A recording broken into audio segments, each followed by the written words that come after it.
Good afternoon. On behalf of our cemetery staff and the Minnesota Department of Veterans Affairs, I would like to welcome you to the 2019 ceremony at the Minnesota State Veterans Cemetery, as we honor and remember the brave men and women that gave their lives in defense of our great nation. Before we start the event, I would like to inform everyone that water is available under the red tent and in the lobby of the administration building. And I would also like to extend a sincere thank you to all of our volunteers that make this event possible every year.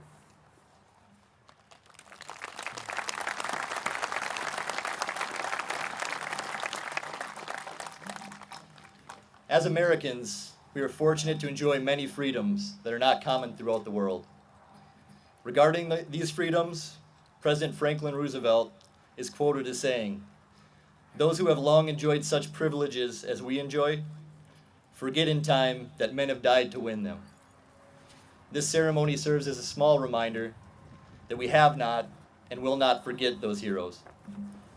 As we enjoy all this beautiful Memorial Day weekend, it is important to remember why we are able to do so.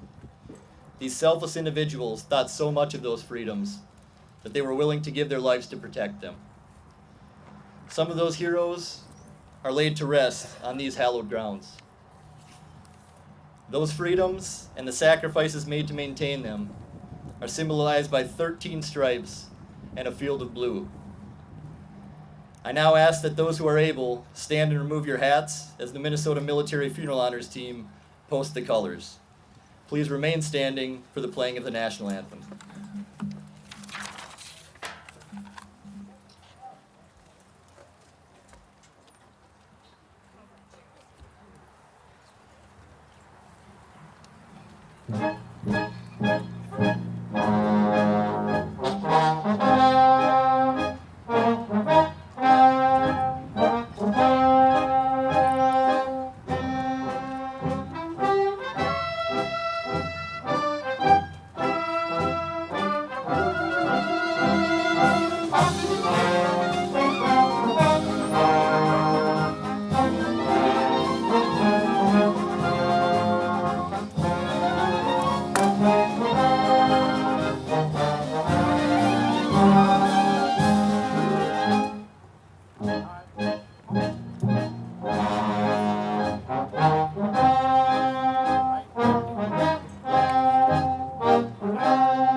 Thank you.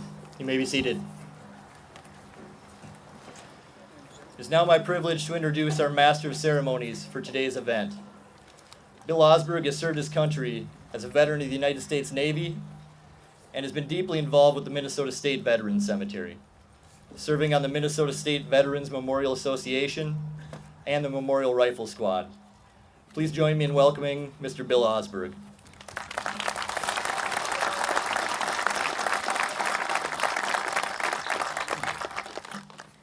Thank you again for the beautiful music. Richfield Symphonic Band, St. Francis Community Choral. They needed it. I also want to thank the Minnesota Veterans Cemetery Association and the president, Jack Peck, for allowing me to have this honor to be involved with this ceremony. Thank you for attending. We are on sacred ground. When we enter through the walls, through the gates, we are entering sacred ground. The sacred ground has been consecrated by the men and women of the military who have been interned here and their spouses. By your attendance, you are giving your honor to them. This time I'd like to introduce our chaplain, Chaplain Joe Shermers, former National Sergeant of Arms of VFW, Chaplain of VFW Post 4847 of St. Cloud. Please stand, if able, and remove cover.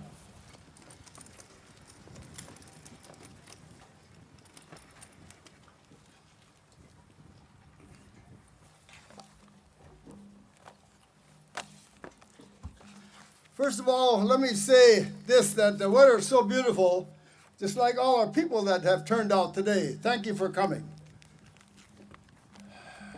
Our Heavenly Father, this evening we gather for a service of sacred, solemn remembrance. Remember our comrades, those servicemen and women who gave at last full measure of devotion to service to their country. Help us always realize how much we owe those who have gone before us and purchased the good life, rich in freedoms and liberties, which we now enjoy. They paid their bodies, minds, and blood on their distant battlefields. Lord, let us never forget them. We hold in sacred memory those who have passed on. We are from our families, friends, our comrades who wore the uniform in our military service. We are grateful for their dedication, service, bravery, courage, loyalty, and love for their country.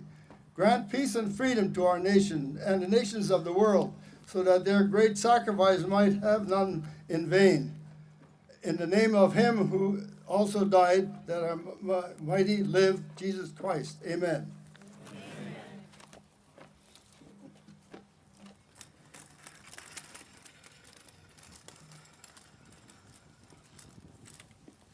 You may be seated. At this time, I'd like to introduce guests here today. I'm going to start, of course, you already met Eric, and of course, you've met Joe. So our keynote speaker, I will introduce him as well, Major General David Hemlar Jr. and his wife, beautiful wife, June.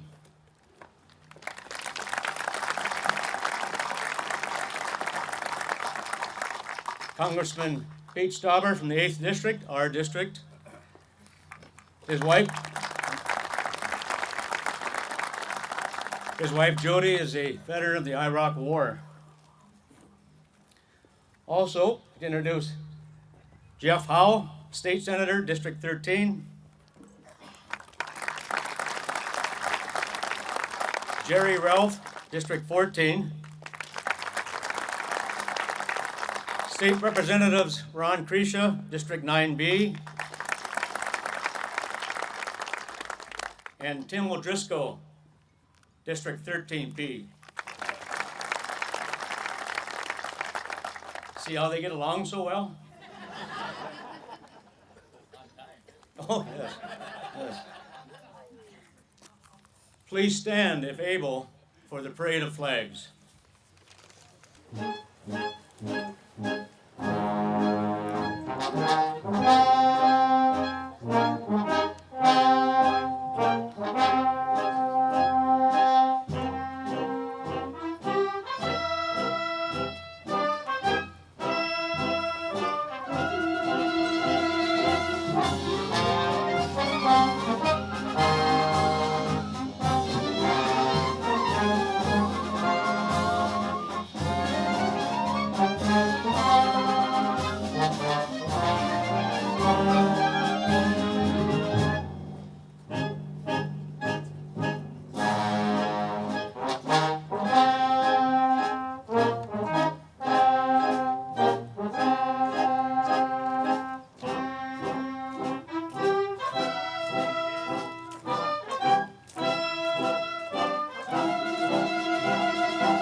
This time I'd like to introduce our congressman for a few words, Congressman Pete Stauber.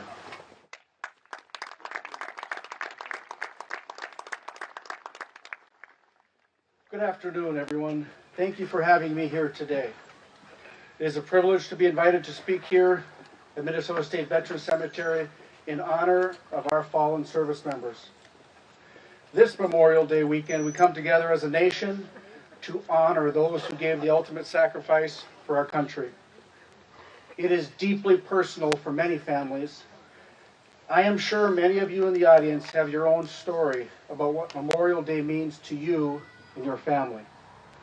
I want to begin by telling you all about Dante Sylvester Teeny, an American hero whose funeral I attended just yesterday in Virginia, Minnesota. After high school, Dante Teeny left his home in Virginia, Minnesota to join the Navy. He served as a radioman third class aboard the USS Oklahoma at Pearl Harbor. On Sunday, December 7th, 1941, Dante was aboard the USS Oklahoma when it was struck by several torpedoes. 13 days later, he was declared missing in action. He was just 19 years old. After 70 years of unimaginable grief and unanswered questions, his remains were finally identified. This past week, Dante was returned to his family in Virginia, Minnesota, to be buried next to his parents at Calvary Cemetery.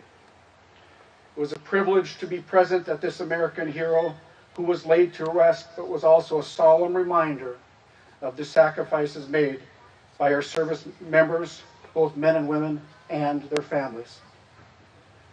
The story of Dante Teeny is probably similar to the stories of many of the people buried here today. A young man or woman leaving his family and friends to serve and perished while defending our freedoms in this great country. While we may each honor a different person's memory here today, the reason why we honor them is the same. The brave men and women we honor here today died so that you and I could experience freedom. They gave their lives fighting for an idea bigger than themselves. The idea that every man has the right to life, liberty, and the pursuit of happiness. We have always understood that these rights are not guaranteed. They must be earned and protected every step of the way and every day. We owe an immeasurable debt to our fallen service members. They went to war to fight for their friends and our family and this country. And they died so we could all live free in the greatest country on earth that we all get to call home. No words I say today can sufficiently express the gratitude we have for the Americans who have died in the service to our nation. As we honor the fallen this Memorial Day, I suggest that we recommit ourselves to preserving their memory in our hearts and minds every day, year-round. Let us never forget that the freedoms we have are not free.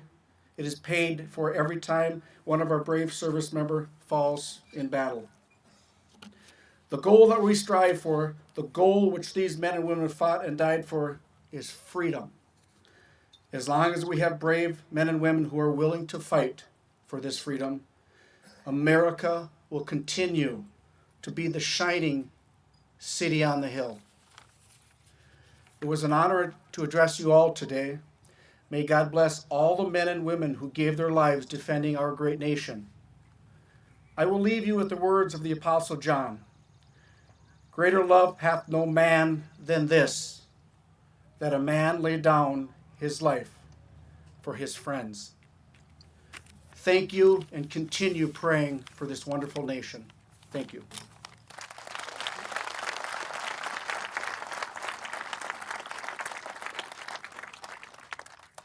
We will now conduct the laying of the memorial wreaths. If you would take your places. U.S. Army, Tom Tauber. Present your wreath.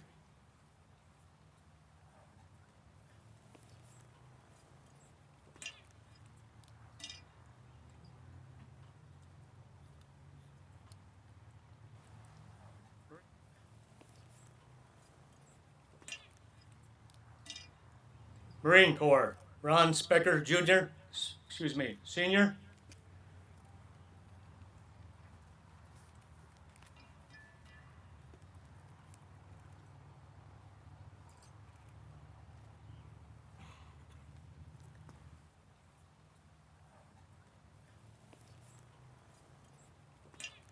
U.S. Navy, Jack Peck.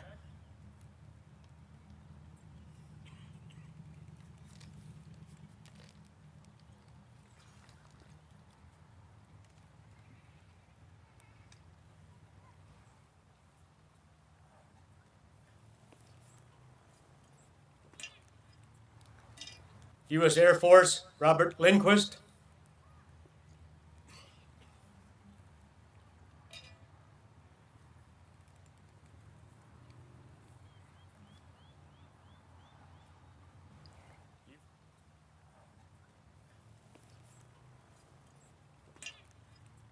U.S. Coast Guard, Tex Stafford.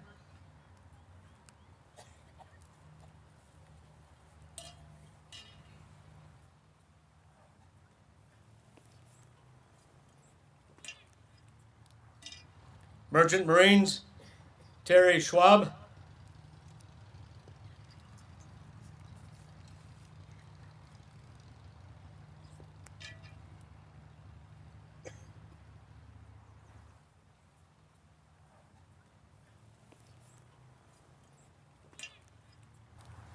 Ex-POW, MIA, Jim DeZiel.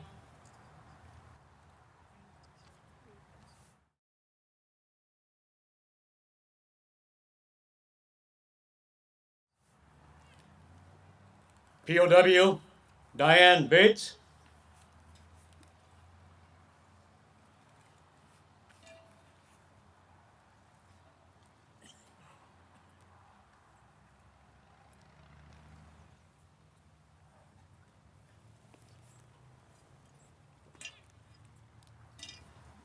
DAV, Dan Noss.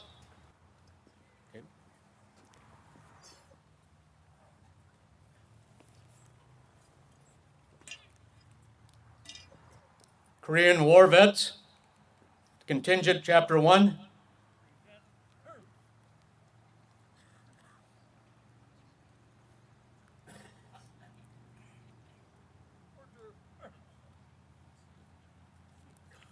Women's Army Corps, Freddie Barbeau.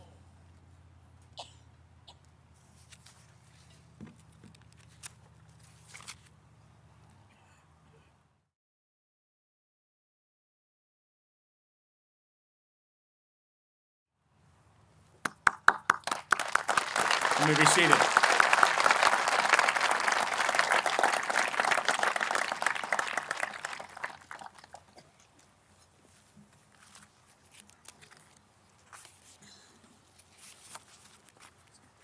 I have notes this year.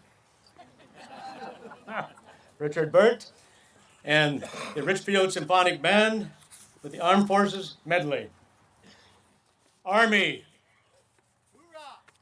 Stand up.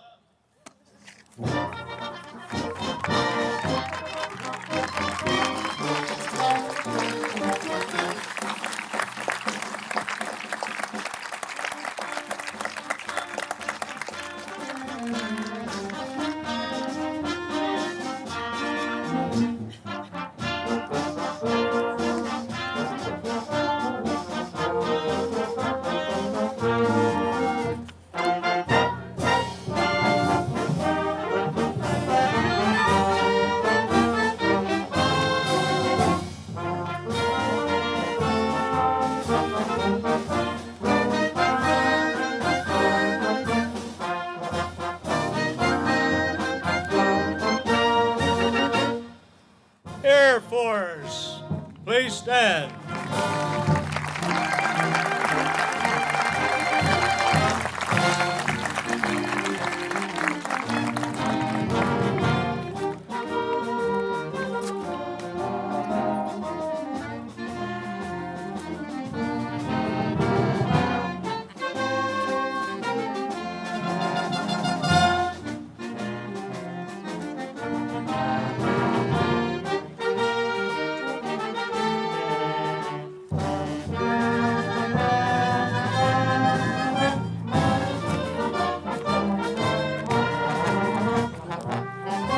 Sergeant Marines, please stand.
Marines.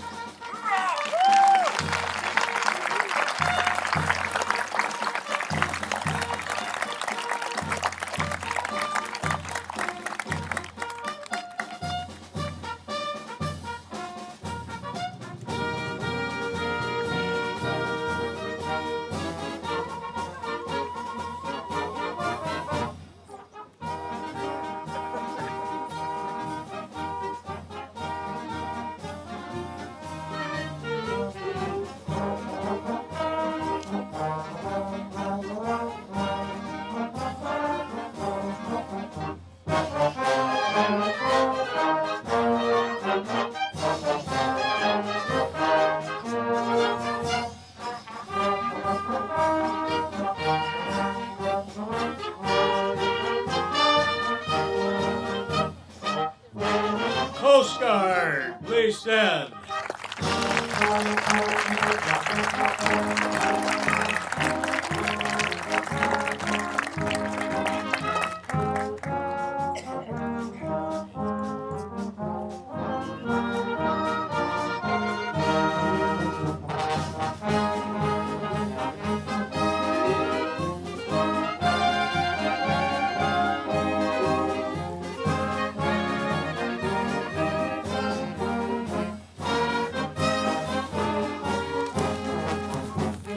Navy, please stand.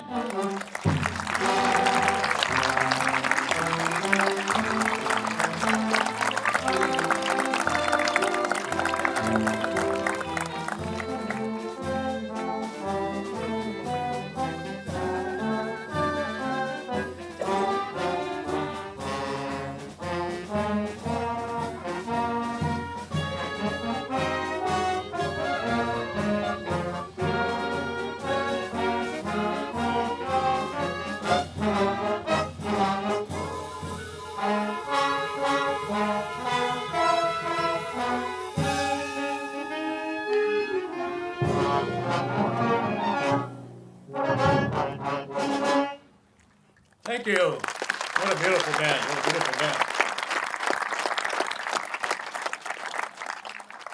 The list helps. At this time, I'd like to call on Eric for purposes of introduction of our main guest speaker.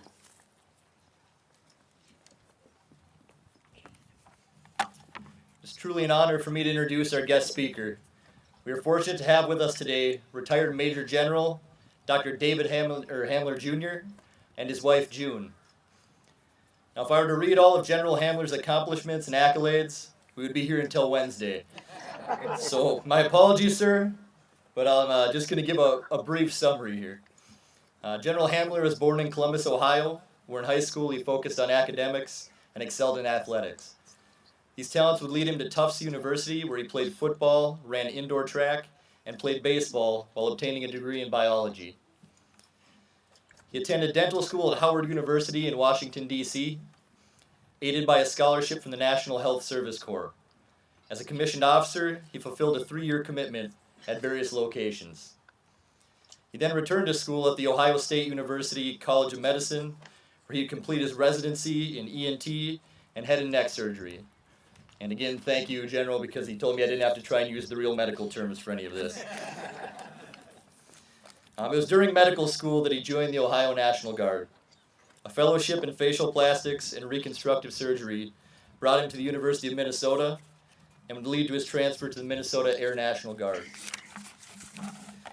General Hamler has held many positions during his military career, to include commander of the 133rd Medical Group, state air surgeon, and assistant adjutant general.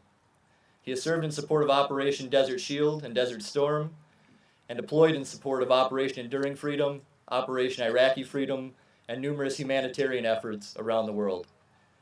General Hamler's talents were utilized to better the lives of our wounded men and women in uniform, and to save the lives of those who are willing to lay theirs down for our country. Now retired from the military, Dr. Hamler's practice is based at Health Partners Regions Hospital. His university practice includes training medical students and residents, as well as administrative responsibilities on the admissions committee. He continues to participate in humanitarian missions across the globe and is the team physician for the Minnesota Wild and medical consultant for the Minnesota Vikings and Minnesota Timberwolves. It is now my privilege to welcome retired Major General Dr. David Hamler, Jr.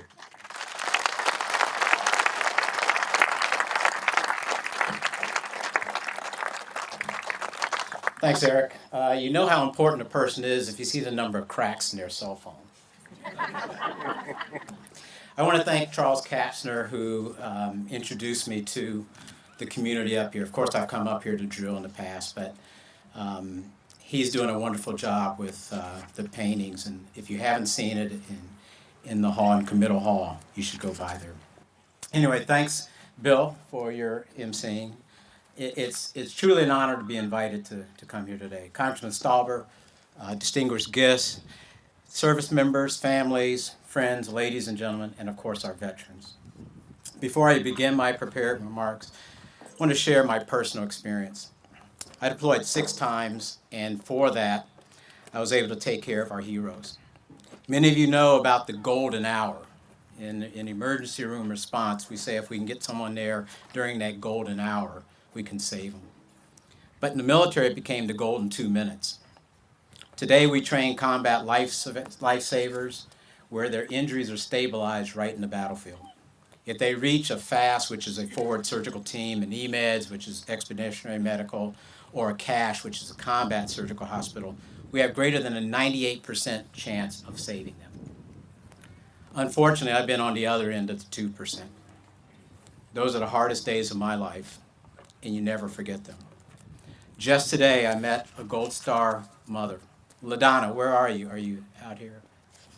But LaDonna lost her son, Jacob Finkston, and we talked about that today.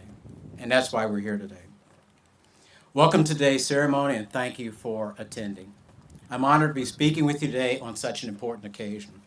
We're here today to honor our service members, to remember the sacrifices they've made. As we sit in this beautiful place, I want to reflect on why cemeteries like this came to be. Originally created to honor Union soldiers killed during the Civil War, national cemeteries became national memorials to all of our veterans. About a dozen national cemeteries and numerous soldiers' lots were established in 1862. By 1870, almost 300,000 Union soldiers and sailors lay buried in 73 national cemeteries. Today, the nation has 175 national cemeteries, soldiers' lots, government lots, and Confederate cemeteries. We are here today at the Minnesota State Veterans Cemetery, otherwise known as Camp Ripley Cemetery. Many states have established state veteran cemeteries. Eligibility, of course, is being a resident of that state.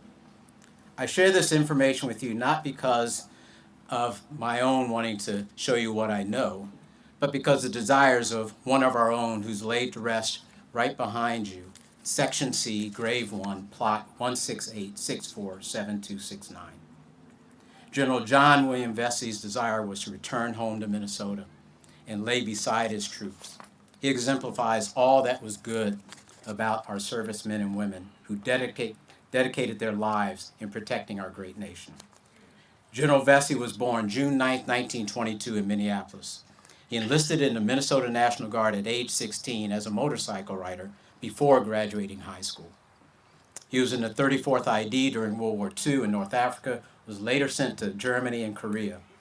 He was awarded the Distinguished Service Cross for his defensive actions in Vietnam in March 1967. General Vesey became the 10th chairman of the Joint Chiefs of Staff, the senior ranking member of U.S. Armed Forces.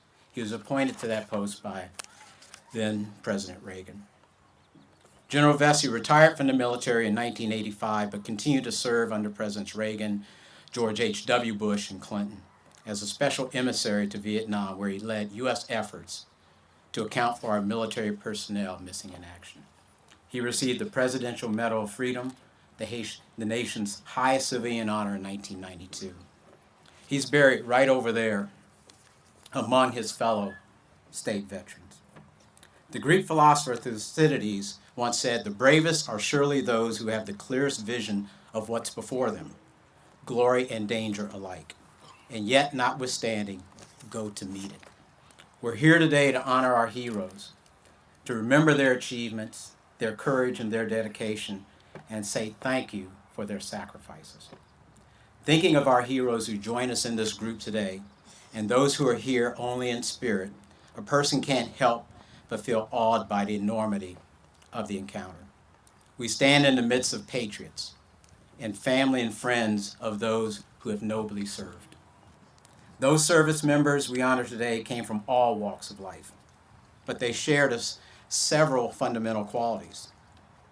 They possess courage, pride, determination, selflessness, dedication to duty, and integrity.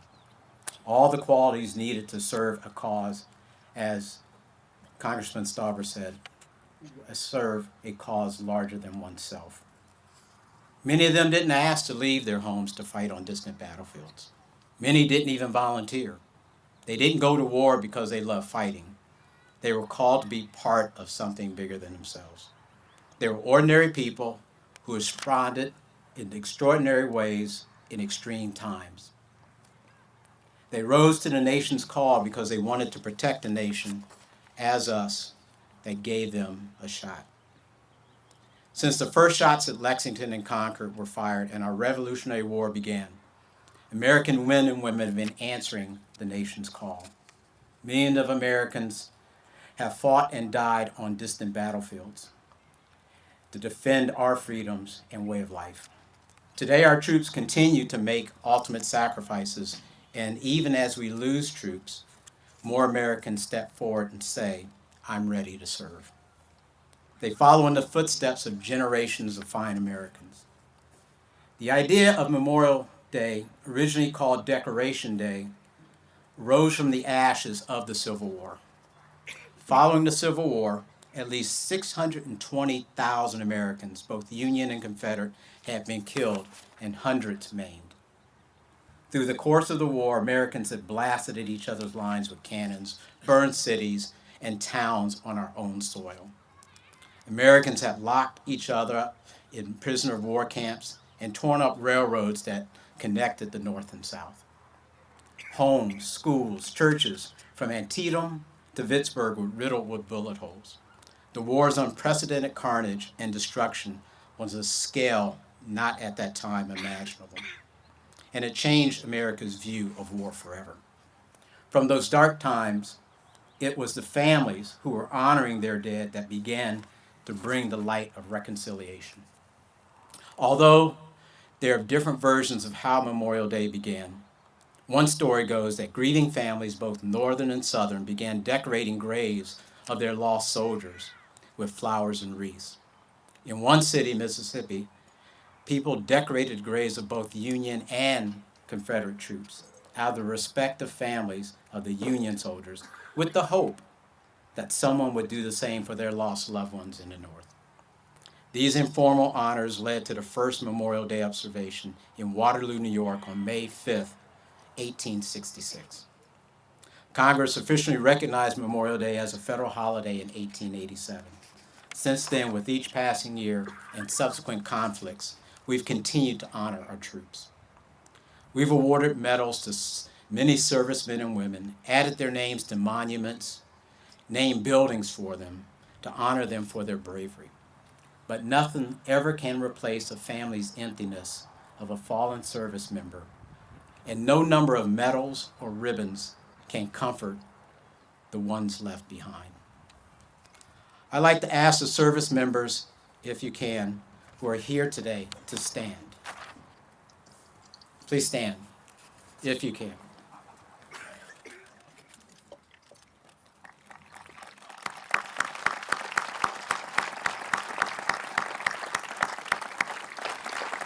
You've made our armed forces the most respected in the world. Please be seated. Now I'd like to ask the family member of any service member to stand. Those family members in the audience, please stand.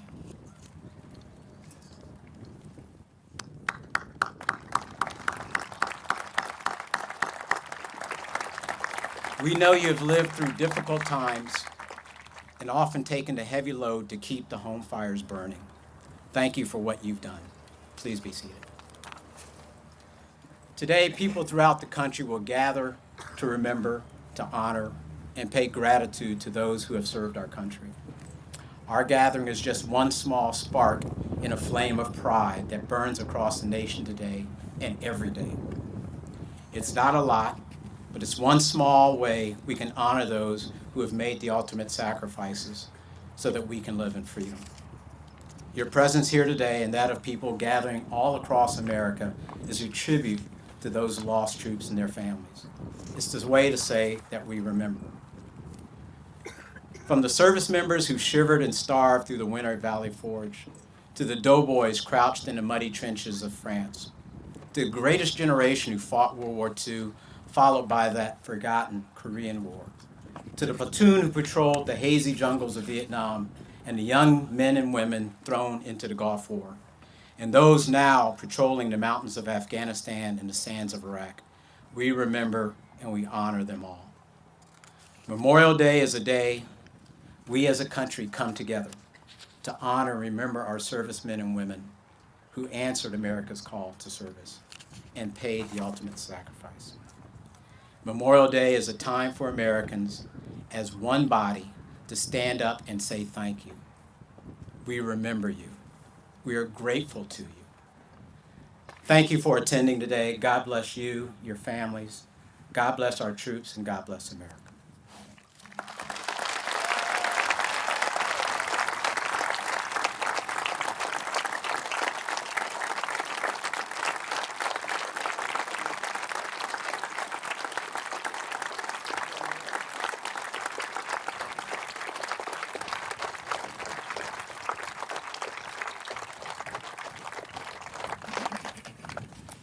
Thank you, sir.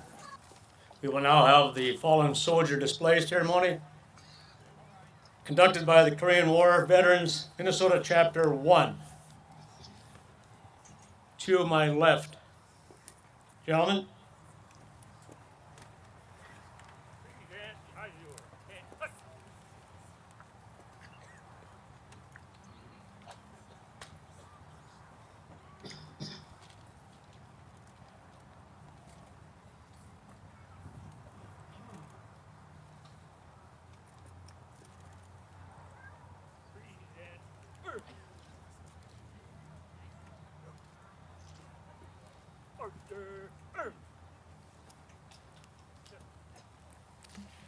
Thank you. Go ahead.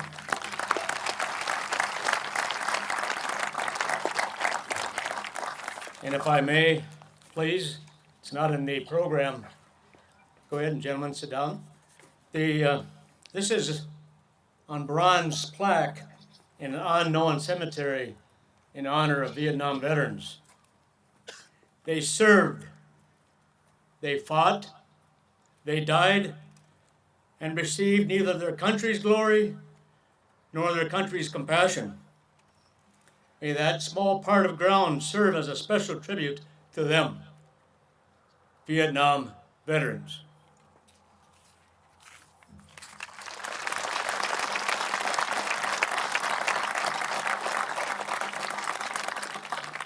And now we'll call Chaplain Joe Shermers to the podium for purposes of benediction. Please stand if able and remove cover.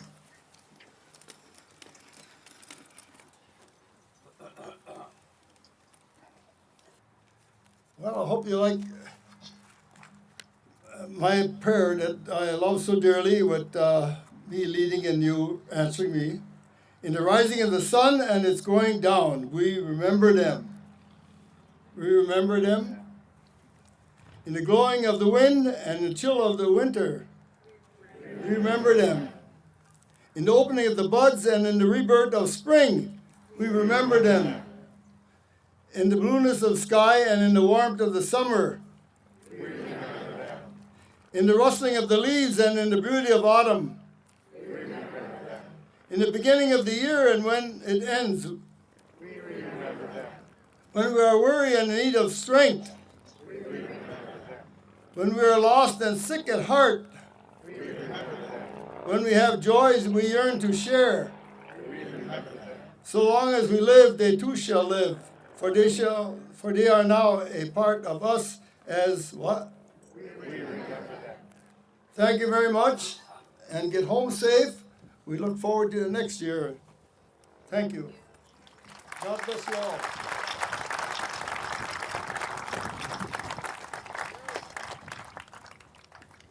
You may be seated. Well, I bet you're going to stand sometime during this next song, but you can be seated for now. God Bless the USA with soloist John Snell.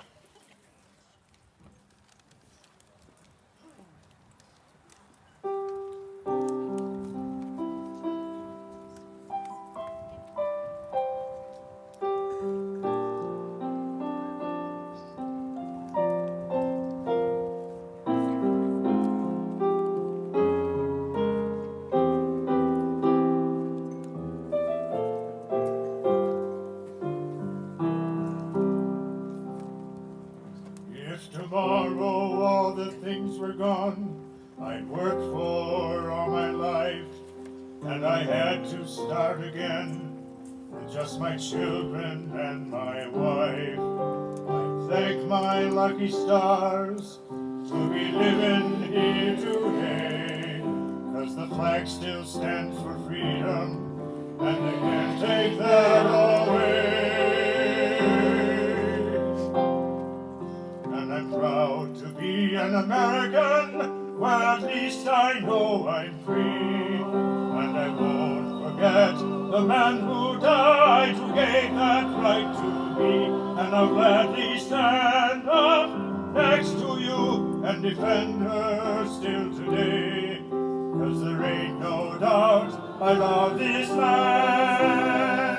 God bless the USA.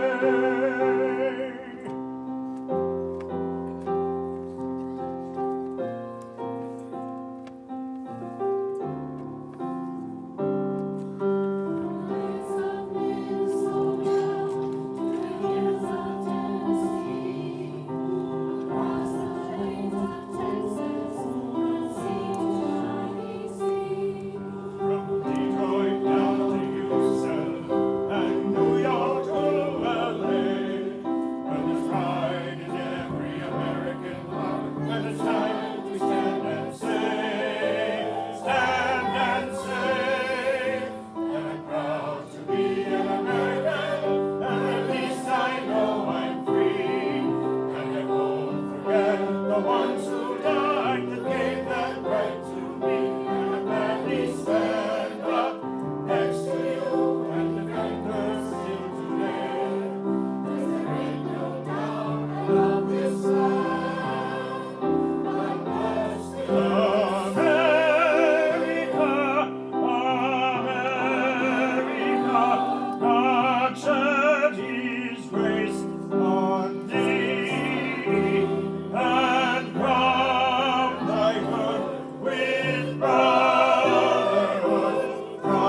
Thank you.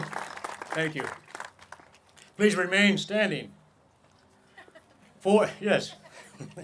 We will now have the Rifle Squad, Memorial Rifle Squad, Rifle Salute, conducted by the Albany Contingent, and taps played by Dennis Schiffler, Waite Park American Legion.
Remain standing. We will now retire colors of Minnesota Army National Guard funeral honors.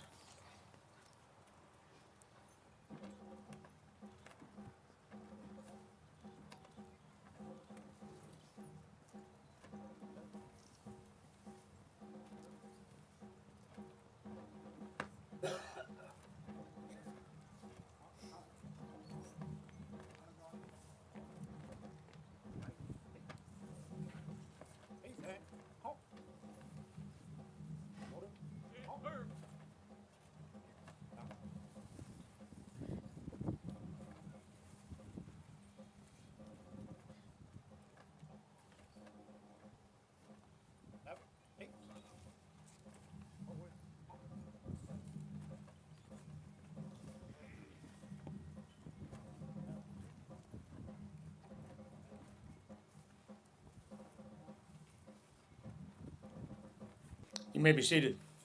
Just a couple closing remarks. I'd like to thank Eric Sagi and the wonderful crew that do that wonderful job out here every day, right? I understand, I've been told, and I believe it's true, this is one of the top decorated and honored state veteran cemetery in the country. Anybody want to disagree with that? See Eric. Also, thank you to Michelle Gorka, works hard behind the scenes and sometimes in front of the scenes. I'd like to thank especially our speaker, Major General David Previtt, David Hamler Jr. and June. Sorry, one mistake I had to make. I got June right. The Richfield Symphonic Band under the direction of Richard Burt. St. Francis Community Choral under the direction of Barb. With accompanist Vicky Spofford, Michael Hartwell, soloist John Snow. Civil Air Patrol, Brainerd. They're all over. Also want to mention Boy Scout Troop 33 out of Swanville. There you go. I know it's warm, but I haven't heard anybody complain. I want to say a special invite. David Hamler mentioned it as well. Stop in at the Committal Hall to visit Charles Gilbert Kapsner and see the 4 paintings and the color study of the 5th painting of the Air Force. There also is a up-to-date photo taken last night in the progress. And on September 15th at Camp Ripley, open house. There will be a noon ceremony at Camp Ripley to unveil the Air Force painting, September 15th at noon. There will be buses going from Camp Ripley over here and back to escort people a bus or 2 at a time. Unbelievable. Just thank you all for being here. I know it brings warm feelings to everybody. We are honoring this sacred ground. This is the day the Lord has made. Let us rejoice and be glad in it. Thank you.